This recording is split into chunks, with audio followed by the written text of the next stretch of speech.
안녕하세요. 대단히 반갑습니다. 원주 그랜드밸리, 오늘은 별고 별로였던 원주 하플로 여행을 가는 날이다. 오전 7시 30분까지 양재역의 수협은행 앞에서 전세버스를 타기로 했다. 마포역에서 오전 7시에 출발하는 버스를 기다려야 하는 상황이었다. 집에서 출발하면서도 택시로 갈 것이냐 버스로 가느냐 전철로 갈 것이냐를 고민하다가 전철로 결정을 하고 전철을 탔다. 이른 시간임에도 전철은 꽤 붐볐다. 7호선으로 가다 고속터미널역에서 환승했다. 환승하는 곳에서 김밥을 파는 분에게서 김밥 한 줄과 가래떡을 샀다. 약속 시간보다 20분쯤 일찍 당도했다. 16분의 일행이 같이 기다리는 상황이었다. 해바, 해피바이러스의 약칭의 회원들과 함께하는 여행이었다.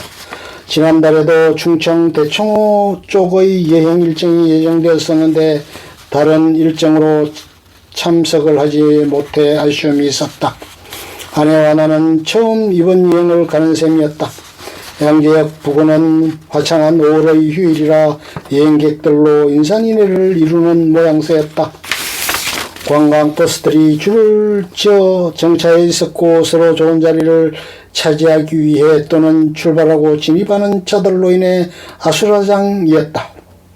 여기저기에서 클락션을 울리며 빵빵댔다.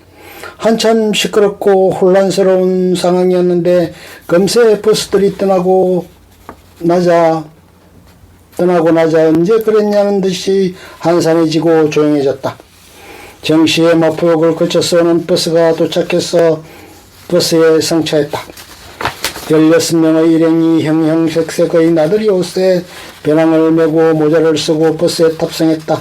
버스는 곧바로 경북고속도로로 진입했고 곧장 버스 전용 차로로 편입해 신나게 달렸다. 조금의 시간이 지나 수지역 근처의 등지에서 정차해 회원을 태우기도 했다. 전체 일행은 40명 남짓이었다. 경부에서 영동고속도로로 진입하는가 했는데 국도로 빠졌다. 곤지암 근처 어딘 듯 했다. 그리고 다시 혼잡한 곳을 벗어나 국도로 위에다가 다시 연동고속도로로 들어왔다가 원주 쪽의 오크밸리 근처의 뮤지엄 산으로 갔다. 아내는 3번 정도 방문 경험이 있었고 얼마 후 또다시 방문할 기회를 가질 것이라고도 했다.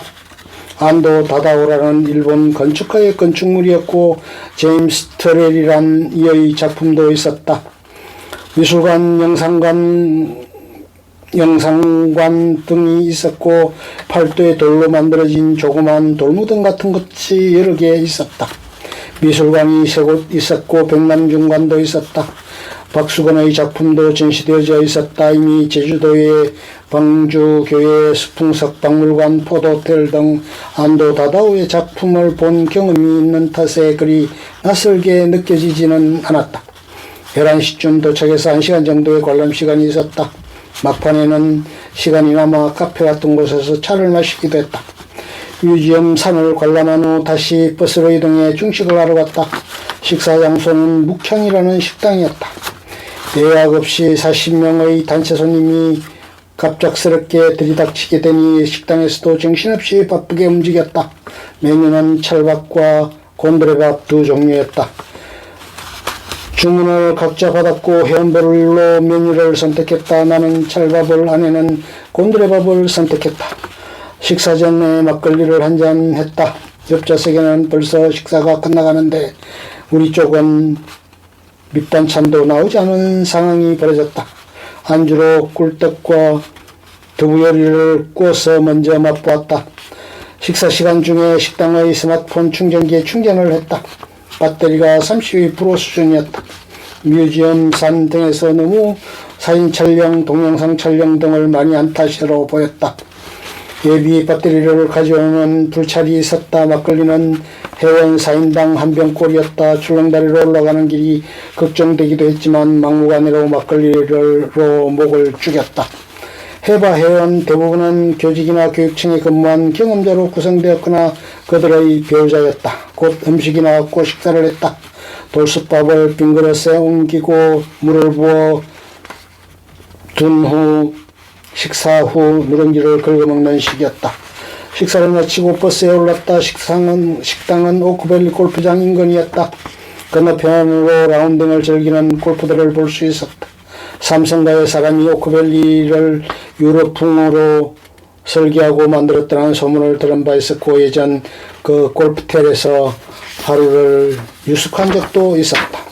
본래 예정된 식당은 강민주 들법의 보리굴비 정식으로 예약을 하려 했는데 그곳은 단체 예약이 불가해 부득불 장소를 변경한 상황이었다. 우리 부부가 경험한 강민주 들밥은 2000쪽이었는데 줄을 서서 30분을 기다린 후에야 식사를 할 수 있었고 메뉴는 보리굴비 중식이었다. 녹차에 밥을 말아서 먹었고 제대로 한정식의 진미를 맛볼 수 있는 맛집으로 유명한 곳이었다. 점심 식사 후 찾은 곳은 소금 싼 출렁다리였다.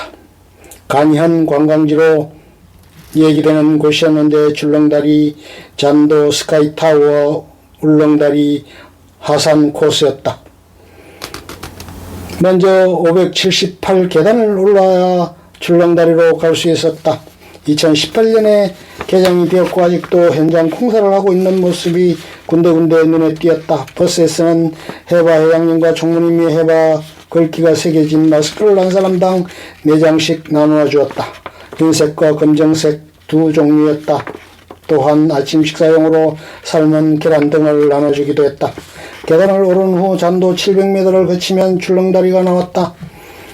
해발 100m 정도이고 출렁다리의 길이는 200m쯤이었다. 가족 단위, 단체, 연인 등 관광객들로 인해 몸살을 앓는 듯했다.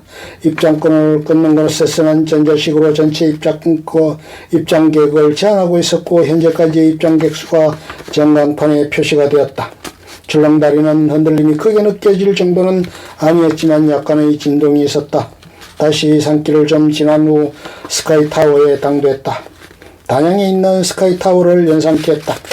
스카이타워 정상은 세찬 계곡 바람으로 인해 제대로 몸을 가눌 수 없을 만큼 휘청거리게 했다. 기곡산장에 불어오는 기곡성처럼 엄산한 소리에 느낌이 오싹했다. 스카이타워 정상에서 인증샷과 동영상 촬영을 하고 곧바로 아래로 내려왔다. 이제는 여행의 막바지 코스로 울렁다리였다. 울렁다리의 길이는 400m였고 폭도 출렁다리의 2배 수준이었다. 중간중간에 아래를 내려다볼 수 있도록 유리로 바닥을 조성해 놓았다. 우리 부부는 발을 유리바닥에 내밀고 사진을 찍었다. 다시 코스를 되돌아가야 할지 걱정이 되었는데 다행히 그러지는 않고 곡장 하산하는 코스였다. 하산하는 길에는 중턱에 야영장이 절비해 있었다. 레일바이크를 탈 수도 있었고 아래로 내려오니 섬강이 보였고 그곳에서는 분수쇼를 할 수 있도록 구조물이 설치되어 있기도 했다. 또한 각종 음식점이 있었고 입구에서는 표고버섯, 피망 등을 호객해서 팔고 있기도 했다. 표고는 2봉지에 10,000원이었고 피망은 1봉지에 5,000원이었다. 음식점에서는 파전에 원주 막걸리로 관광객들을 유혹하고 있었다. 부지런히 발길을 재촉해 버스가 주차된 곳으로 왔다. 한쪽에서는 장터가 마련되어 있었다. 여러 물건을 파는 듯해 보였다. 해바회원들과 조우하기 위해 버스가 정차된 곳으로 부지런히 왔더니 아이러니하게도 일착으로 도착을 한 셈이었다. 버스의 문은 잠겨 있었고 버스 뒤쪽에 전문인과 기사분이 돗자리를 깔고 휴식을 취하고 있었다. 오후 4시 정도였다. 조금 앉아서 휴식을 취하고 나니 회원님들이 335호 버스로 합류했다. 오후 4시 30분쯤에 출발해서 기경길에 올랐다. 곧바로 고속도로로 진입해서 버스 전용 차로로 달렸다. 옆 차선의 차들은 거의 주차장 수준이었고 거북이 걸음으로 가다 서다를 반복했다. 5시 55분경에 축전유교소에 도착한 후 휴식을 한 차례 취한 후 귀경했다. 아침에 출발했던 양재역이 하차에 전철로 귀가했다. 코로나 팬데믹으로 꽉 막혔던 여행길이 이제는 시원하게 뚫린 듯했다. 쾌청한 날씨에 해바 회원들과 즐거운 여행이었다. 다음의 여행은 아산 쪽으로 갈 것이라고 예고되었다. 모두 코로나에 지친 심신의 피로를 풀고 새로운 일상 회복의 한 전기가 이루어지는 듯하다. 이제는 팬데믹이 아니라 엔데믹 시대로 접어들고 멀지 않아 팬데믹 이전으로의 일상 회복도 조만간 실현되기를 기대해 본다. 오늘 여행을 같이 한 해바 회원 모두 활기차고 행복한 일상의 회복이 이루어지길 간절히 기원해 본다.